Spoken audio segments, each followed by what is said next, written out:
வணக்கம். ஸ்ரீ காளியம்மன் சரணம். ஸ்ரீ காளியம்மனை நான் உங்கள் அன்பு நண்பன் அன்பு ஜோர காட்டியிருக்கோம். நம்ம இன்னைக்கு பார்க்க போது பாத்தீங்கன்னா மேச ராசிக்கு இந்த சனி பேச்சு எப்படி சார் இருக்க போதுன்னு பார்க்க போறோம். இது பாத்தீங்கன்னா உங்களுக்கு வாழ்க்கையில என்ன நடக்கும், என்ன நடக்க போகுது, நீங்க என்ன பண்ணிக்கணும்னு நம்ம தெளிவா துல்லியமா கணிச்சு சொல்றோம். இந்த வீடியோ ஸ்கிப் பண்ணாம முழுசா பாருங்க. நீங்க பாக்க நீங்க மேச ராசியா இல்லைனாலும் பரவாயில்ல, உங்க நண்பர்கள் மேச ராசியா அவங்களுக்கு இந்த வீடியோ ஷேர் பண்ணி விடுங்க. அவங்க சப்ஸ்கிரைப் பண்ணாட்டினாலும் பரவாயில்ல, இந்த வீடியோ பார்த்து இந்த கருத்துக்களை அவங்க தெரிஞ்சுக்கிட்டா போதும்.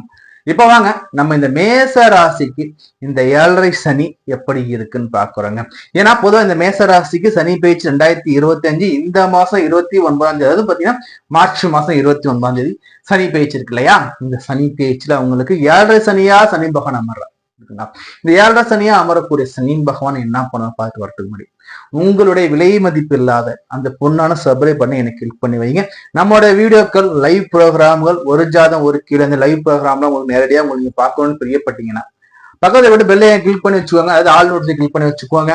நம்ம வீடியோ லைக் பண்ணுங்க. அதே மாதிரி லிங்க்ஸ் உங்க ஃப்ரெண்ட்ஸ் கூட ஷேர் பண்ணுங்க.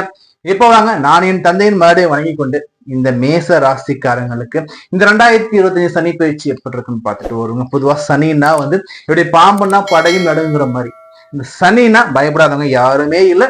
அதிலும் 7.5 சனியாக பிடிக்கக்கூடிய மேசராசி அன்பர்களுக்கு உங்கள் வாழ்க்கையை நீங்க கவனமாக இருக்கக்கூடிய காலம் இந்த காலம். இந்த காலத்தில் நீங்க எதை நினைத்தும் பயப்பட வேண்டாம் என்று நான் சொல்றேன். என்ன சார் எல்லாரும் 7.5 சனி அப்படி விட பயமுறுத்துறாங்களே சார், எஸ்கே அஸ்ட்ராலஜி நீங்க மட்டும் பயப்படாதுன்னு சொல்றீங்களா சார்? எப்படி சார்னா, சனிங்கிறவரு உங்களை தண்டிக்கிற கிரகம் இல்ல, புரியுதா? உங்களுக்கு தண்டனை கொடுத்து நம்மளை தூக்குல தொங்க விட்டு நாக்க வெள்ள தள்ளிவிட கிரகம் சனி கிடையாது. சனிங்கிறது வாழ்க்கை பாடங்களை நமக்கு கற்றுக் கொடுக்கக்கூடிய ஒரு வகையான ஆசான், ஆசிரியன். நம்ம வாழ்க்கையில நாம செய்யக்கூடிய தவறுகள் நமக்கே தெரியாம நம்ம செஞ்சுக்கிட்டு இருக்க இந்த தவறுகளை திருத்தி இந்த வாழ்க்கையை நம்ம எப்படி வாழணும்ங்கிறத நமக்கு உணர்த்தக்கூடிய கிரகம்ங்கிறது சனி பகவானுங்க. இந்த உணர்த்தக்கூடிய கிரகம் என்ன சார் பண்ண போகுது இந்த 2.5 ஆண்டுகள்ல? எனக்கு முதல் சுற்று சொல்லக்கூடிய இந்த 12 சனி என்ன சார் பண்ண போகுது? 12 என்னங்க? அயன சயன போக சுகஸ்தானம் சொல்லக்கூடியது. இது பாத்தீங்கன்னா நமக்கு என்ன சொல்லணும்னா படுக்கையறையை குறிக்கக்கூடியது, தூக்கத்தை கொடுக்கக்கூடியது. சனி பகவான் அமர போறாங்க. அப்போ தூக்கத்தை கொடுக்கறதுல ஒரு சனி பகவான் அமர எப்படிங்க இருக்கும்னா, நல்லா தூங்க போறீங்க. அப்ப என்ன பண்ணணும், நமக்கு நான் நல்லா தூங்கணும்ப்பா, நான் ஃப்ரீயா தூங்கணும்ப்பா அந்த எண்ணங்கள் கொடுப்பாங்க. நல்ல ஒரு தூக்கத்தை கொடுக்க போறாங்கன்னு சொல்லக்கூடியது இந்த சனி பகவான் 12ஆம் இடத்துல அமரக்கூடியதுங்க. சரி, 12ஆம் இடத்துல சனி அமர என்ன சார் இருக்கும்? 12ங்கிறது பாத்தீங்கன்னா வீண் வதந்திய பரப்பதுன்னு சொல்லலாங்க. யாரோ ஏதோ பேசிக்கிட்டு போவாங்க, அதுல என்னத்தான் பத்தி பேசுறாங்க நம்ம தப்பா நினைச்சுக்கிட்டே அது நம்ம அதுக்கு பயந்துகிட்டு இருக்கக்கூடிய ஒரு அந்த காலகட்டமாக ஏற்படுத்தக்கூடிய காலம். எப்படி சார் சொல்றீங்கன்னா, புரியுதுங்களா? அரண்டவன் கண்ணுக்கு இருண்டதெல்லாம் பேய்ங்கிற பழமொழி இல்லையா? அப்போ ஒரு 2 பேர் பேசிக்கிறாங்க, புரியுதா? அவங்க வேற யாரையோ பத்தி பேசுறாங்க, புரியுதா? அவங்க சுரேஷ் நபரை பத்தி ஏதோ பேசிக்கிட்டு இருக்காங்கன்னு வச்சுக்கோங்களேன். உங்க பேர் ரமேஷ் வச்சுக்கோங்க. உங்க கால எப்படி ரமேஷ் அங்க அவங்க சுரேஷ் பேசிக்கிட்டு இருப்பாங்க. நம்ம காதுக்கு அது ரமேஷ் விழுந்து, ஆஹா என்னை பத்தி தான்ப்பா இவங்க பேசுறாங்கன்னு சொல்லி நம்ம அவங்களோட ஒண்ணு சண்டைக்கு போகலாம், இல்லைன்னா நம்ம அவங்கள பத்தி நம்ம தப்பா நினைச்சுக்கிட்டு பயந்துகிட்டு இருக்கக்கூடிய காலமாக இருக்குங்க. ஒரு இல்லியூஷனை ஏற்படுத்தும். அப்ப நம்ம என்ன பண்ணணும்னா, தேவையில்லாத வதந்திகள் நம்ப கூடாது, புரியுதா? என்ன ஒரு திருக்குறள் சொல்லுவாங்க தெரியுமா?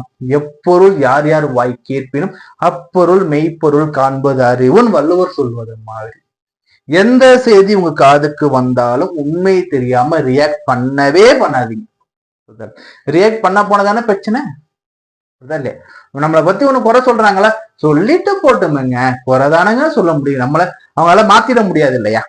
இது ஒண்ணு.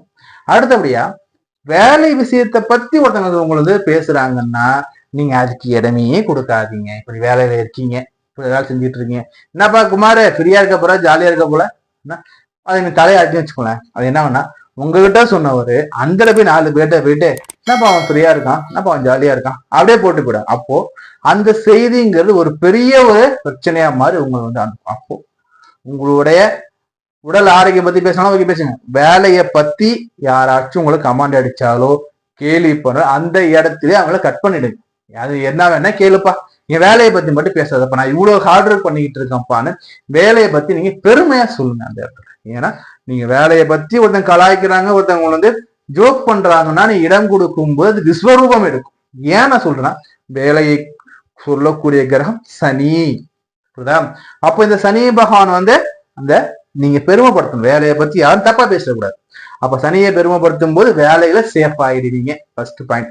அடுத்து இந்த 7 சனி மேசராசிங்கும் போது பொதுவா சந்திரன் மனோக்காரகன் உடற்காரகன் இல்லையா? அப்ப மனோக்காரகன் உடற்காரன்கிட்ட ஒரு இருள் வருது. புரியுதா? இது சந்திரன் வச்சுக்கோங்களேன். இது 12ஆம் இடம், 1ஆம் இடம். இப்ப என்ன பண்ணுதுன்னா, இங்க சனி அமரும் போது சந்திரன் பாதிக்கிறார் இல்லையா? அது சந்திரன் மேல உட்காரும் போது ஜென்ம சனியா இருக்கும். அது சந்திரன் மேல இருந்து அவர் 2ஆம் இடத்துக்கு வரும்போது பாத்தீங்கன்னா குடும்ப சனி சொல்லுவோம், பாத சனின்னு சொல்லுவோம்.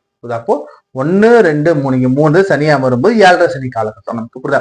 இதுல முன்னாடி ஃபர்ஸ்ட் வருது விரைய சனின்னு சொல்லுவாங்க. இந்த விரைய சனி என்ன பண்ணா, நம்மள விரயமே பண்ண விடாது. அப்ப என்ன சார் பண்ணும்னா, ஒரு பாடத்தை கொடுக்குங்க. புரியுதா இல்லையா? நான் விரயமே பண்ண மாட்டேன்ப்பா, என் கையில எதுவுமே இல்லப்பா, இருந்தா தானப்பா விரயம் பண்றது மாதிரி இருக்கும். புரியுதா? அப்போ நம்ம ஒவ்வொரு ரூபாய் செலவு பண்ணும் போதும் கவனமாக கேர்ஃபுல்லா நம்ம செலவு பண்ணணும்ங்கிறத சொல்றாங்க இந்த இடத்துல. ஏன்னா சனி அமரக்கூடியது தனக்காரன் வீட்டுல, குருவோட வீட்டுல சனி அமர போறாரு இல்லையா? அப்போ குருவோட வீட்டுல செவ்வாயே குற்றமாக இருந்தால் கூட அங்க தோஷம் இல்லை. செவ்வாய் தோஷம் கணிக்கிறவங்க நல்லா கரெக்டா சொல்லுவாங்க இந்த இடம்லாம். ஏன்னா செவ்வாயாக இருந்தாலும் அங்காரகனுக்கு பரிகாரம் இல்லை. அப்படிப்பட்ட அங்காரன் குரு கூட சேரும் போதே பாத்தீங்கன்னா அங்க தோஷ நிவர்த்தி ஆகும் போது குருவோட வீட்டுல அமரக்கூடிய சனி பகவான் என்ன பண்ண போறார்? உங்களை கெடுக்க போறது இல்லை. இது உங்களுக்கு மட்டுமல்ல, உங்க 7 சனியாக இருந்தாலும் உலகத்தில் கூடிய அனைத்து ஜீவராசிகளுக்கும் 7 சனியால் வரக்கூடிய பிரச்சனையும் கிடையாது. சனி பகவான் குரு வீட்டுல அமரும் போது இருக்கக்கூடிய பிரச்சனைகள் வெகுவாக குறையும். உங்களுக்கு மட்டுமல்ல, அனைத்து ராசிக்காரர்களுக்கும் சனி பகவானுடைய கெடுபலும் குறையும். ஏன்னா குரு வீட்டுல அமரும் ஒண்ணும் பண்ண முடியாது இல்லையா? சரி, இப்போ ஒவ்வொரு பொருளையும் நம்ம சேஃபா பார்த்து கொள்ளக்கூடிய காலமாக இருக்கும். நீங்க பார்த்துக்கணும் நான் சொல்றேன். நீங்க பாசிட்டிவா எடுத்துக்கோங்க. விரைய சனி விரயத்தை பண்ண போறாருன்னா நீங்க எதுவும் செலவு பண்ணாதீங்க, தேவையில்லாத செலவு பண்ணாதீங்க. கணக்கு பாருங்க, கணக்கு பார்க்காம எதையும் செலவு பண்ணாதீங்க. புரியுதா? உங்களுக்கு கணக்கு பார்க்க வச்சிருவாரு ஆட்டோமேட்டிக்கா. புரியுதா? உங்க கையில காசு இருந்தா தானே. காசை பிடிங்கி வேற இடத்துல வச்சிட்டோம்னா இதுல பாக்கெட்ல 10,000 காசு நம்ம என்ன பண்ணுவோம்? என்ன வச்சு என்ன சாப்பிட்றேன் வாங்கி தரோம். அப்படி கை நீளம். பாக்கெட்ல வெறும் 10 ரூபா தான் இருக்குன்னா இல்ல மச்சி பசி இல்லை. அப்போ அவன் வாங்கி கொடுத்தா நம்ம ஒண்ணு வாங்கி தரோம். அப்ப நம்ம அவன்கிட்ட சாப்பிடணும்னா நம்ம வாங்கி தர முடியாது இல்லையா? அப்போ அது மாதிரியான எண்ணங்கள் உங்களுக்கு கொடுப்பாரு. புரியுதா? அப்ப வாழ்க்கையின் பாடங்க இது. 2 வருஷம் கழிச்சு என்ன பண்ணணும்னு பார்த்தா, வேணாப்பா தேவையில்லாத செலவுப்பா. அப்ப நமக்கு வாழ்க்கையில நீங்க எப்படி நீங்க செலவு பண்ணணும் உங்களுக்கு பாடம் எடுத்து உங்க நல்வழிப்படுத்த போற. இது ஒண்ணு. சரி, அடுத்தபடியா தேவையில்லாத கிசுகிசுக்கள் வரும். புரியுதா? எதையும் காது கொடுத்து வாங்கிக்க. புரியுதா? இப்போ கடல் இருக்கு, கடல்ல பாத்தீங்கன்னா அலைகள் மோதிக்கிட்டே இருக்கும். இந்த பாறையை பார்த்தீங்கன்னா அப்படியே கம்முனே இருக்கும். அலையோட வேலை என்ன?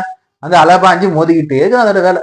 கரை என்ன? நீ என்ன மோதிக்க, உன்னால முடிஞ்சதை பார்த்துக்க, அவ்வளவு. அப்போ உங்களை பத்தின தேவையில்லாத வதந்திகள் வர்றதுக்கு வாய்ப்புகள் உண்டு. இல்யூஷன் கிரியேட் ஆகவும் வாய்ப்புகள் உண்டு. இந்த காலகட்டத்துல நம்ம தேவையில்லாத வதந்திகளுக்கு நம்ம வாய்ப்பு கொடுக்காமல் இருந்தாவே போதும். இந்த வேரியேஷனில உங்களுக்கு ஆல்மோஸ்ட் வரக்கூடிய அனைத்து பிரச்சனைகளும் உங்களுக்கு தீர்வாயிடுங்க. அடுத்தபடி சனியோட பார்வை எடுத்து பாருங்க. உங்களுக்கு 2ஆம் இடத்துல சனியோட பார்வை விழுது, 6ஆம் இடத்துல சனியோட பார்வை விழுது, 9ஆம் இடத்துல பார்வை விழுது. அதாவது இந்த 9ஆம் இடங்கிறது அதிர்ஷ்டம் இல்லைங்களா? இது வரைக்கும் அதிர்ஷ்டம்னா என்னன்னு நீங்க கேட்டது மேசராசிகள்லாம் பாத்தீங்கன்னா அதிர்ஷ்ட வாய்ப்பை சனி கொடுக்க போறாங்க. சனி பகவான் மூலியமா அதிர்ஷ்ட வாய்ப்புகள் இருக்கும்ங்கிறது நான் இந்த இதை தெரியப்படுத்திக்கிறேன். அதே மாதிரி பாத்தீங்கன்னா இந்த மேச ராசிக்கு இந்த சனி பயிற்சியில 6ஆம் இடத்தை பார்க்கக்கூடிய சனி என்ன பண்ண போறாருன்னா எதிரி கொடுக்க போறது இல்ல, உடலுக்கு நோய் நொடிகள்லாம் தீர்க்க போறாரு, வம்பு வழக்குகள் தீர போகுது. அப்ப நம்ம என்ன பண்ணணும்னா யாருக்கிட்டையும் நம்ம தேவையில்லாத கடன் வாங்கக்கூடாது. ஃபர்ஸ்ட் இந்த கடன் வாங்க மாட்டேங்கிற உறுதியை எடுத்துக்கோங்க. அதே மாதிரி தேவையில்லாத பிரச்சனை ஈடுபட மாட்டேன்னு ஒரு சபதம் எடுத்துக்கோங்க. நம்ம இன்னைக்கு வேலை செஞ்சதை நம்ம வீட்டுல சாப்பிட்றதுக்கு அடுப்பு எரியும். யாரு என்னவோ பண்ணிட்டு போட்டு இன்னும் சோசியல் மீடியாவா இருந்தாலும் சரி, வேற எங்க இருந்தாலும் சரி, புரியுதா? அவங்களுக்கு அது தொழில். புரியுதா? இப்ப நான் ஜோசியம் பண்ணது என்னோட தொழில். புரியுதா? இதுல இன்டர்ஃபியர் ஆகிறதோ இல்ல இன்னொருத்த ஒரு வேற ஏதோ ஒரு போய் நம்ம மூக்க நுழைச்சு நம்ம போய் அங்க போய் விவாதம் தெரிவிக்கிறது, அது நமக்கு வேலை இல்லை அல்லவா? இன்னும் நம்ம வேலை என்ன? நம்ம இந்த 8 மணி நேரம் வேலை செஞ்சா நம்ம வீட்டுல அடப்படி. உங்க வேலையினோ அதை மட்டும் பாருங்க. இந்த கார்டு தேவையில்லாத பிரச்சனை பக்கமே போவாதீங்க. தேவையில்லாத கடன் யாருக்கும் வாங்காதீங்க. கடனுக்காக யாருக்கும் ஜாமீன் கையெழுத்து மட்டும் போடாதீங்க. நம்ம போடுவோம். புதல் அடுத்து என்ன ஆகும்? நம்ம நேரமோ என்னவோ தெரியல, அவன் வாங்கிட்டு அவன் போயிடுவான். நம்ம உட்காந்து வட்டி கட்டுற மாதிரி ஆயிடும். அப்போ இந்த காலகட்டத்தில் யாருக்கும் கடன்கள் வாங்கி கொடுக்காதீங்க, ஜாமீன் கையெழுத்து யாருக்கும் போடாதீங்க, போலீஸ் ஸ்டேஷன்ல போயிட்டு நான் வந்து இவருக்கு ஜாமீன் கொடுங்க, செக்யூரிட்டி கொடுங்க சொல்லிட்டு இந்த மாதிரி வார்த்தைகள் விடாதீங்க. புரியுதுங்களா? அடுத்தபடியா இந்த சனியோட பார்வை 2ஆம் இடத்துல விழுது இல்லையா? 2ஆம் இடத்துல விழும்போது நமக்கு தன விஷயத்து நம்ம வாக்கு விஷயத்து நம்ம கவனமா இருக்க வச்சிருவார் அவர். அப்போ பேசும்போது கவனமா பேசுங்க, யாரையும் மதிக்காம பேசாதீங்க, தேவையில்லாத பேச்சுகளுக்கு நீங்க வந்து விளக்கம் கொடுக்கணும்னு அவசியம் இல்லை. புரியுதா? தேவையில்லாத அன்வான்டுக்கு நம்ம விளக்கம் கொடுக்கணும்னு அவசியம் இல்லை. உங்களுடைய 10 கேள்வி வருதா, அது எது சரியான கேள்வி அதுக்கு மட்டும் நீங்க பேசுங்க போதும். தேவையில்லாத பேச்சை குறைச்சிருங்க, தேவையில்லாத செலவு குறைச்சிக்கோங்க. இதுதான் நம்ம சொல்லக்கூடிய இந்த 7 சனி காலகட்டத்துல இந்த மேச ராசிக்காரங்களுக்கு முதல் சுத்துக்கு நம்ம சொல்லக்கூடிய பலன்கள்ங்க. ஏன் நம்ம சொல்றோம்னா, இப்போ இதுல மெயினா நம்ம சொல்றது வந்து பாத்தீங்கன்னா, தேவையில்லாத சம்பந்தம் இல்லாத பிரச்சனை நம்மளே கூட்டும். யாரோ ஏதோ பேசிட்டு இருப்பாங்க, யாரை பத்தியோ பேசிட்டு இருப்பாங்க. நமக்கு என்ன மனசு நினைக்கிறேன், உண்மையை சொல்றோம் பாருங்க, நம்மளை பத்தி தான் அவங்க பேசிக்கிட்டு இருக்காங்க, நம்மளை பத்தி தான் குறை சொல்லிக்கிட்டு இருக்காங்க, நம்மளே கற்பனை பண்ணிப்பாங்க. இந்த நம்மளே கற்பனை பண்ணிக்கிட்டு எனக்காக தான் பேசின, நீ எனக்காக தான் பண்ண சண்டை போடும். உனக்கு நல்லா கேட்டு பாருங்க, மீன ராசியா இருக்காங்கன்னு வச்சுக்கோங்க, அவங்களோட முதல் சூத்திரம் அவங்க என்ன தப்பு நடந்துக்கிறீங்க அது உங்களுக்கு அப்படியே ரிஃப்ளெக்ட் ஆகும். இப்போ மீனராசியாருங்க என்ன பண்ணிருப்பான்னு பாத்தீங்கன்னா, நல்லாதான் இருந்திருக்கும், இவங்களே கற்பனை பண்ணிக்கிட்டு இவன் அது பண்ணிட்டான் இது பண்ணிட்டான் பாச்சா போச்சான்னு தேவையில்லாம தெரிஞ்சுக்கிட்டாங்க. இப்ப அதே மாதிரிதான் உங்களுக்கும் புரியுதா இல்லையா? அப்போ தேவையில்லாத பிரச்சனைகளை நீங்களே இழுத்துக்காதீங்க, நீங்க சைலண்டா இருந்துடுங்க. புரியுதா இல்லையா? உங்களை பத்தி யார் எது வேணா பேசிட்டு போட்டு ரியாக்ட் பண்ணிக்காதீங்க. அதே மாதிரி என்னன்னா வந்து வேலையை பத்தி யாரையும் குறை சொல்ல மட்டும் விடாது. இதை மட்டும் நீங்க பண்ணீங்கன்னாவே போதும். என்ன சார் பரிகாரம் பண்ணலாம்னா, நம்ம வழக்கமா சொல்றதுதாங்க, சனின்னாவே ஆஞ்சநேயர் தாங்க. இந்த ஆஞ்சநேயரை வழிபாடு பண்ணிக்கோங்க, ஆஞ்சநேயர் ரக்ஷா இருந்தா கையில கட்டிக்கோங்க. அதே மாதிரி பார்த்தீங்கன்னா உங்க மனசு டல்லா இருக்கும்போது ஆஞ்சநேயர் பாட்டுக்கள் கேளுங்க, சனிக்கிழமை அன்னைக்கு ஆஞ்சநேயர் வழிபாடு வச்சுக்கோங்க, துளசி மாலை வாங்கி கொண்டு போட்டு அந்த ஆஞ்சநேயர் வழிபாடு பண்ணுங்க. ராமர் ஆலயமா இருந்தா ராமருக்கு துளசி மாலை போட்டு ஆஞ்சநேயர் வழிபாடு பண்ணும்போது ரொம்ப அனுகூலமா இருக்கும். முடிஞ்சா நெய் தீபம் போடுங்க, முடிஞ்சா சனிக்கிழமை அன்னைக்கு விரதம் வந்து ராமநாதத்துக்கு போயிட்டு ராமர் வழிபாடு பண்ணிட்டு ஆஞ்சநேயர் வழிபாடு பண்ணுங்க, ரொம்ப நல்லா இருக்கும். அதே மாதிரி வந்து பார்த்தீங்கன்னா சனிக்கிழமையில அன்னதானம் பண்ணலாம், நல்லெண்ணெய் வாங்கி தீபம் ஏற்ற கோயில் நம்ம வந்து சனிக்கிழமை கொடுக்கலாம், நல்லெண்ணெய் வாங்கி தானமாக கொடுக்கலாம். இது மாதிரி நீங்க பண்ணும்போது சனியோட கெடுபலன்கள் தீரும். அதே மாதிரி வந்து பாத்தீங்கன்னா சனிக்கிழமையில அன்னதானம் பண்ணலாம், கைகால் இல்லாத மாற்றுத்திறனாளிகளுக்கு நம்ம ஆதரவு கொடுக்கலாம். அதே மாதிரி பாத்தீங்கன்னா முதியோர்களுக்கு கூட இந்த முதியோர்களுக்கு நம்ம உணவளிக்கும் போது நம்ம சனியோட கெடுபல் நமக்கு வெகுவாக குறையுங்க. இதை வந்து பாசிட்டிவா எடுத்துக்கோங்க, நெகட்டிவா எடுத்து எதையும் பயப்படாதீங்க, முதல்ல பயத்தை விடுங்க. புரியுதா? தேவையில்லாத பிரச்சனைக்குள்ள மூக்க விட்டுறாதீங்க. நல்லா இருப்பீங்க. சனி பேச்சு பத்தி பயப்பட வேண்டாம், வாழ்க்கைக்கான பாடம் சொன்னதை மட்டும் திரும்ப ஒரு முறை கேளுங்க, உங்க நண்பர்களெல்லாம் பகிர்ந்துக்கோங்க. உங்களுடைய தனிப்பட்ட ஜாதரை நம்ம அந்த எஸ்கே அஸ்ட்ராலஜி நீங்க வந்து பார்த்து தெரிஞ்சுக்கணும்னு விருப்பப்படுற நீங்க ஸ்கிரீன்ல நம்பர் கொடுத்துருக்கேன், கால் பண்ணி அப்பாயின்மெண்ட் வாங்கிக்கோங்க.